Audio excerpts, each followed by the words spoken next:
کہ ریاست بہتری کی طرف نہیں جا رہی۔ آج ہم جس طرف دیکھتے ہیں،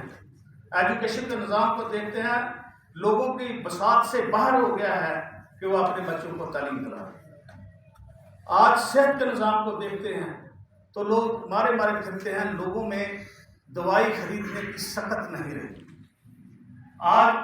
عدالتوں سے کی طرف دیکھیں، میں بحیثیت وکیل اس عدالتی نظام کا حصہ رہا ہوں، سمجھتا ہوں کہ کس طرح اندرونی اور بیرونی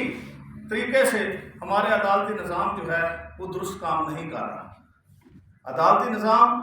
کو صرف آئسولیشن میں ہی کہا جائے کہ وہ درست کام کرے تو یہ بھی ممکن نہیں ہے۔ جب تک سوشل جسٹس نہیں ہوگا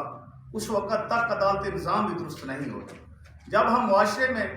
انصاف نہیں کریں گے، ہم اپنے ساتھ، اپنے لوگوں کے ساتھ، عوام کے ساتھ انصاف نہیں کریں گے، ہم طبقاتی کشمکش میں، گروپ بندی میں، گروہ بندی میں، برادری ازم میں، علاقائی اور لسانی تعصبات کو سامنے رکھتے ہوئے ہم اپنے فیصلے کریں گے، ہم اپنی سیاست کریں گے تو یہ سمجھ لینا چاہیے کہ معاشرہ وہ زوال پذیر ہوگا، ترقی کی طرف نہیں جائے گا۔ تو انہی چیزوں کو سامنے دیکھتے ہوئے ہم نے فیصلہ کیا کہ ملک میں ایک ایسی سیاسی جماعت ہونی چاہیے جو ان تمام تعصبات سے بالا ہو کر کام کرے، جو مذہبی، سیاسی،